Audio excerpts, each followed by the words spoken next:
Welcome to Dishing with Stephanie's Dish, the podcast where we talk to cookbook authors and people obsessed with food generally. I am here today with Erin Clarke. Erin is well plated on Instagram. She's also a New York Times bestselling author of the Well Plated Cookbook and the soon to be Well Plated Everyday Cookbook. You are going to be having an event in the Twin Cities in Stillwater. I'm so excited for you. I am thrilled as well. Can't wait. I October used to live, 30th. Yeah. yes, so I lived in the Twin Cities at the very beginning of my career. I worked for Target, their corporate headquarters, so I just have a really big soft spot for the area, and I'm really looking forward to being back there again. And do you live in Milwaukee now? So I live in Milwaukee now, yes. Okay, because my family is all from Milwaukee, and I was looking on your Instagram. You make Milwaukee look more fun than I recall because we've been all over like the Third Ward, and you found some hidden gems that I was like, oh, she knows her way around here. Yeah, I moved there about 10 years ago, kicking and screaming because I married a Wisconsin boy and he's Yep. from Milwaukee, so we ended up back there. And I loved the city so much. I was like, I don't understand why I'm moving to still be cold and still be in the Midwest to this like random city. Minneapolis is great. And then I just fell in love with it. Like it just has there's so much to do. The city has grown so much even just since I have been there. We've got a great food scene. People are friendly. You're right on like Michigan. Like it really has a lot going for it. Yeah, my family is in Delafield, but we go into Milwaukee and spend a couple days during the holidays and during the summer. I really like it. So, okay, well, you're on the verge. Has your new cookbook come out yet? I imagine it's already out. No, it Oh, is T minus 11 days. Not that I'm counting. I am absolutely counting every single day. And okay. I And just cannot, I'm just so giddy. I like cannot wait for people to have it in their hands. you are gonna have 100 recipes in the book, but will you like get people that maybe aren't familiar with your profile, kind of what your point of view is? Absolutely. So I grew up cooking and baking with my grandmothers in Kansas, like pure Midwest comfort food. And then after I graduated college and started living on my own, I realized that I wasn't going to be able to live on grandma's cinnamon rolls and cakes that she taught me to make. So I needed to learn how to cook. And that was where I really started going to farmers markets, like really just kind of discovering the beauty of eating seasonally, which I feel like we talk about very it's just so like a part of the conversation now. But for me back then, it really wasn't. Like in Yeah. my family, like corn and potatoes are the primary vegetables. So I was trying to explore markets, learn how to cook, but I found myself just like really missing my grandmother's cooking. So I would call my Grammy and be like, hey, like, can you tell me about like your recipe for enchiladas? And she would like in detail tell me on the phone while I was taking notes. And then I started to think like, okay, well, I'm learning to cook. I'm trying to feed myself well. Maybe I can make Grammy's enchiladas, but let's just do a couple of little swaps like that could make it healthier. Let's try it with Greek yogurt instead of sour cream. Let's try a whole wheat tortilla. And then around that time, a friend had encouraged me to start a food blog. And I was like, what is a food blog? This was very like OG days, and I ended Yeah. up posting the recipe, and I had a few friends from high school make it and love it, and they were like, hey, do you have any other recipes? And I was like, yeah, like I do. And so that just kind of sharing the lightened up versions of my grandmother's dishes just sort of started me off, and I still like very much keep the Midwestern sensibility and unfussiness with my recipes. So if I could describe them briefly, it would be they're easy, healthy with a heavy emphasis on lightened up everyday comfort food. Which is perfect. I mean, honestly, that's what I love. I'm kind of more on the comfort food side, but I feel equally as comfortable cooking with kale, as I would, I don't know, corn and potatoes, right? And just, Yeah. And I think it's wonderful that people have gotten, those ingredients have gotten more mainstream.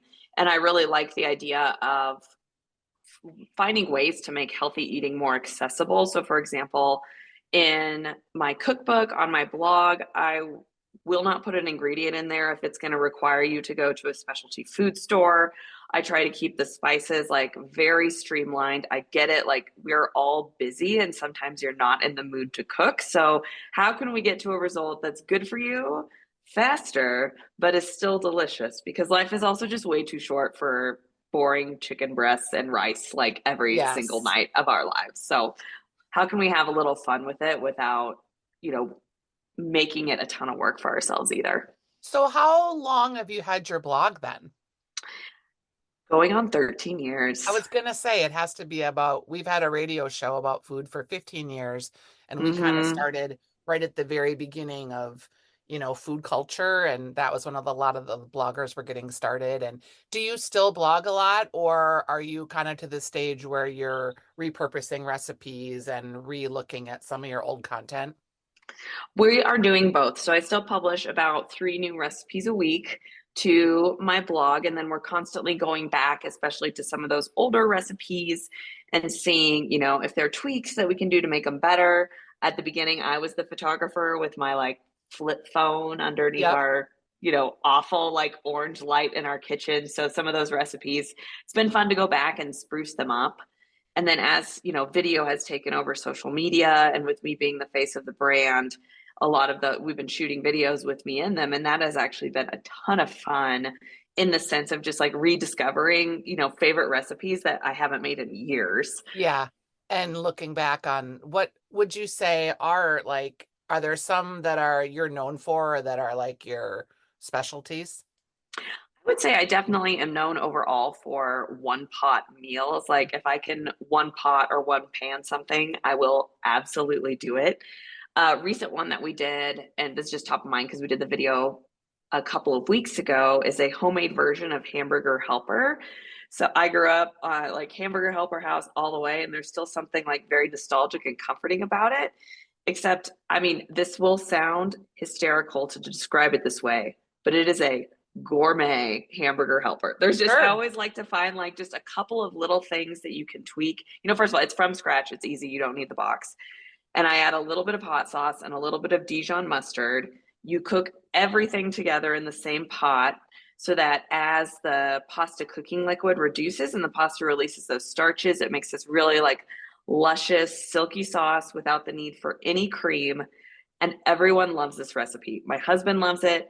My nieces love it, from Yeah. my nieces that are the age from like 4 to 6. They all love this hamburger helper. Like it's something that the whole family can really sit down and enjoy. I love it. And you really do have a very distinct point of view in how you're thinking about your individual recipes. So I'm guessing you don't have za'atar in any of your ingredients. I don't, even though I personally love za'atar I and do too. I love it. I cook with it at home, but I recognize that like every single person doesn't have the spice cabinet that I have. So while I'll do, Middle Eastern inspired dishes, and I love to travel, so a lot of my dishes are inspired by my travels, I try to do it in a way that brings it home to the Midwest and makes it just as attainable for people as possible. Right. Where's the last place that you traveled to, just out of curiosity? Um, we spent a month in France this spring, which was just wonderful. I speak pretty good French, and you just have to go back to practice. It's Yeah. really purely academic. Where did you go? What region? So each time we go, we try to visit a different region. This time we did Alsace, which is Yep. right on the German border, and it is just right out of a fairy tale.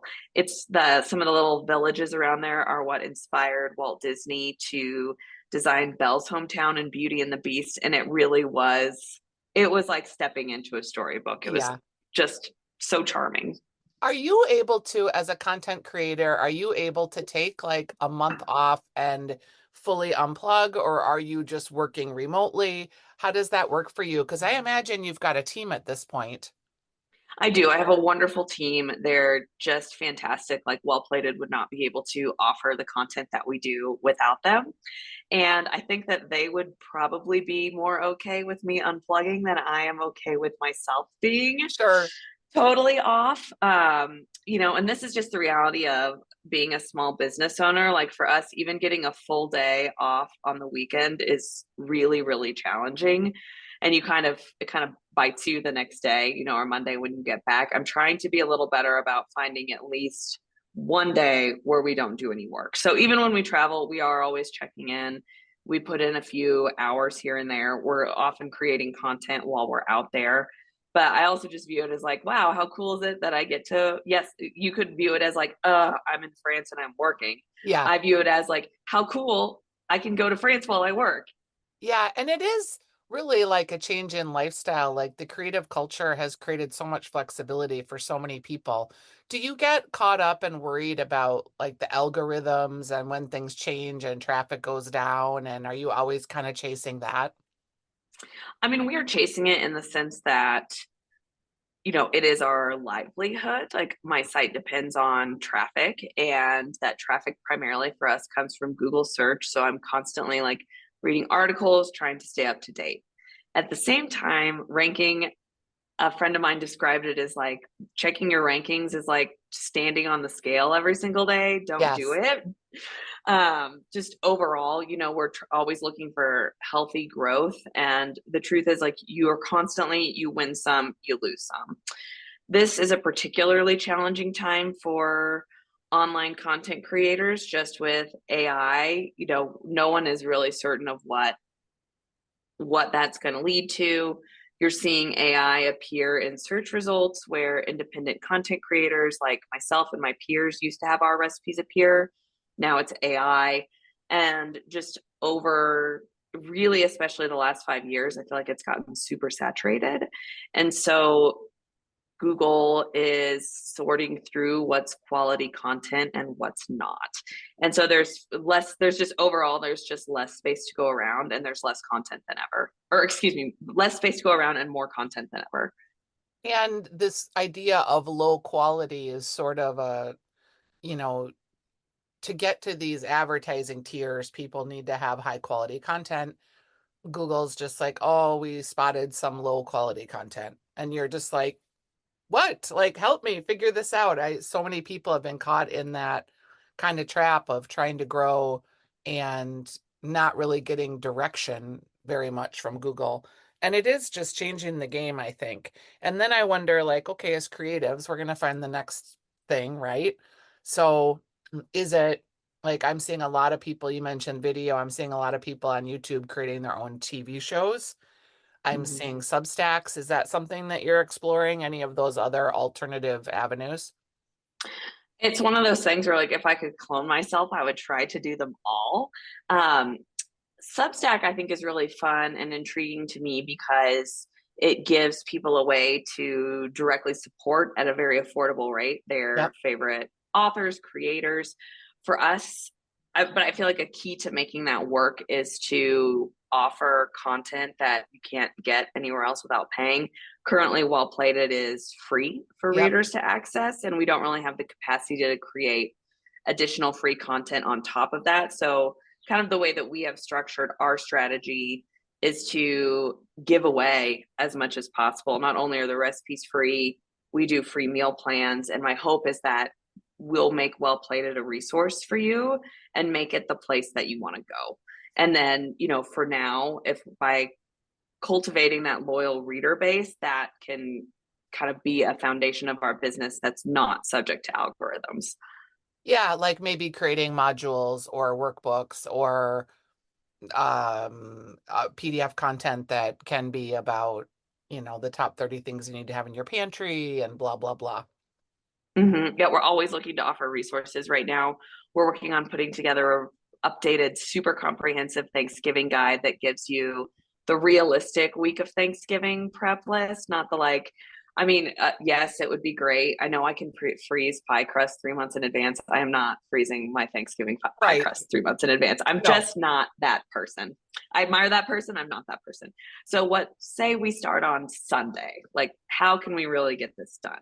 How Yeah. are we going to streamline our shopping list? Like, I'm always looking for ways to provide value. So we're really excited about that PDF that'll be coming out here at the end of the month. How many people do you cook for at Thanksgiving?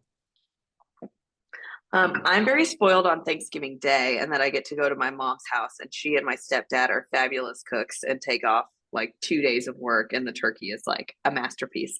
But for about the last, now going on almost, oh my gosh, how many years has it been? Now going on almost 15 years, I've been hosting Friendsgiving. Oh, yeah. At its smallest, it was probably about 7 people. At 1 year, we got up to 35 people. Now we're kind of somewhere in the sweet spot with around 20. So that every year is just really just, it's like chaos, but in the most fun way. Now that, when it started out, it was all adults. We set nice tables. Now my friends have families. So you have kids like running around all over the Right. place. Do you do it at a certain time of year or do you do it in the month of November? Some people I know do like it in February and call it Febsgiving. That's so well, with how crazy busy holidays are, I completely understand. And like, let's be honest, there's not that much to look forward to for most of Yeah. February and March holiday wise. We do November. So I guess I'm just lucky because I love Thanksgiving food. I'm like, this is great that I get to eat this more than once. I'm gonna eat it for Friendsgiving and then I'm gonna go home and I'm gonna eat it on the actual holiday. Yeah, super delicious. Okay, so let's talk a little bit more about your book. Like, do you have it organized in any certain way? Yes. So I like to, and I know cookbooks all take different approaches, and it's kind of fun to see how different cookbook authors differentiate things. For me, I think it's just like I'm a very traditional cookbook girl in the sense of the organization. So, we start out with breakfast, have appetizers and drinks, salads, and then the main dishes are really the meat and potatoes of the book, pun intended, just because that is where I know that people need the most help. Like Yep. everyone has to cook dinner. So having a robust assortment of recipes and then organizing those well is really important to me. So we actually ended up breaking the main dishes down into 3 different categories. So there's an entire chapter that's just pure one pot meals, one pot, one pan, boom. We have a chapter that's mostly focused on lightened up comfort food. And then we have this third chapter that I did not intentionally set out to make it a vegetarian chapter just because I never want vegetarian food to feel lesser than or like it needs to get singled out. But we just ended up with this really wonderful collection of vegetarian dishes. They're also pretty heavily globally inspired that ended up being their own chapter as well. So we call those the veggie mains with all the flavor. And Love then it. you've got your soups, your sides, and of course your sweets. How do you find like so you have a team of people. How do you find them? Do you just advertise for them and interview just like a normal company would? It's really hard. It's really hard to find good people. Like I feel incredibly lucky. I've worked with most of my team for 5 years or longer. Some of it has been word of mouth, like other bloggers will work with Yep. someone and say, hey, my social media person, I might reach out to a friend and say, hey, I'm really looking for someone to help me with my Facebook. And, friends will generously say, like, hey, my social media manager is great. Why don't you reach out to her? Some of it has been we went through when we hired our first full-time employee, we did the whole post on Indeed, like a really rigorous application and interview process. And I actually ended up finding Brenna, our first employee, because I posted on my Instagram.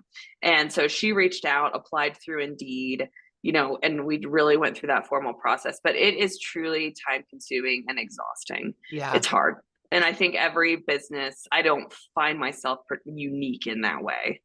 And I think the first hire or the first couple are also really hard because you're probably getting to the point where you can monetize some things, but it like takes money to make money and it takes more hands to make money. So how Mm-hmm. did you feel like you knew when that time was right?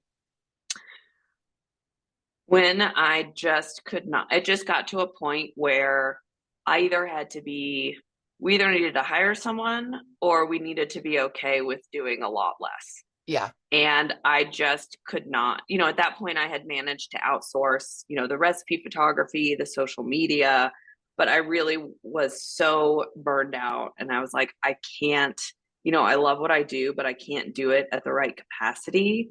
And I'm not enjoying my life. So, how do I find someone that I really want to invest in? And invest is the word to use because, as you said, it is not cheap to hire someone, not only to pay, if you want to hire someone good, they deserve a great wage. Yep. And then also even expenses like setting up a 401k, kind of thinking through some of those pieces, like that is administratively very time consuming and it is costly, but it's worth it. Like that was, one of the best decisions I've ever made for my business.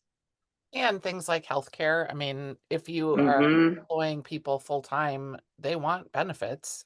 Yeah, exactly. And you can choose not to offer benefits, but then you're not going to get the quality of Yeah. candidates that you're looking for. And also, just personally, for me, like building a company where I can provide benefits for people, like that's something that I'm proud of and that we want to be able to offer.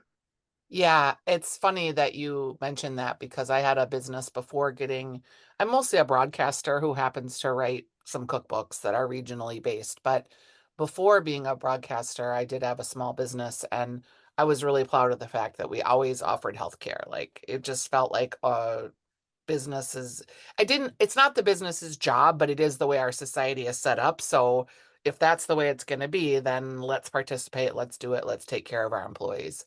At some point I wish that everyone could have a single payer healthcare system and just pay into it, but that's my utopian fantasy as a freelancer out here still, paying for healthcare on the open market. It's not cheap. No, it's not. It's really challenging. I know. And that someday we're all going to get together. Like there's 150,000 creatives just in the state of Minnesota, all buying independent healthcare. It'd be cool if we could find some way to all band together and bring everyone else's costs down too, right? Yeah, I love it. Yeah. Can you tell me some of your favorite cookbooks? Like, do you like even look at cookbooks anymore? Or are you just so focused on your own?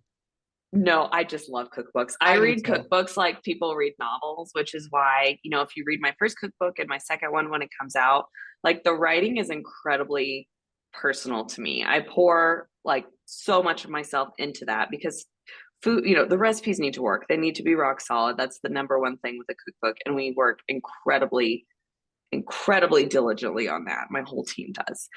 But from there, like I just want a cookbook with some personality. Yeah. And so like I just find it so inspiring to hear both the food, hear the stories, and then I can say like anyone can post a recipe online. And I absolutely stand behind the quality of the well-plated recipes that we do online, but there is something special and a higher standard about a cookbook that it's just like sacred to me. Like I feel like you're like getting a piece of someone. And I have a lot of cookbooks.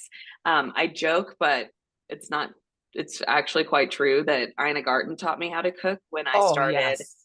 when I started my blog. My husband was in law school. We were on a budget, like we were not going out to eat, and he had a voracious appetite. So I was like, okay, I got to figure out how to cook food that tastes good because we enjoy, that we'll enjoy eating, that makes a decent enough quantity to feed him, like start hosting friends. And so I just checked out Ina's cookbooks from the library and would read them and work my way through them. So from there, so the foundation of my grandmother's, and then like moving on to Ina Garten, Yeah. some of the, and then I also, now that I am a professional recipe developer, I also have taken lessons from the way that some of the best write their recipes. So one person that always comes in mind to me is Dory Greenspan. I just think she has this beautiful way of writing recipes, and she's kind of who I learned like don't just tell me the time on the stove. I need you to tell me what it smells like.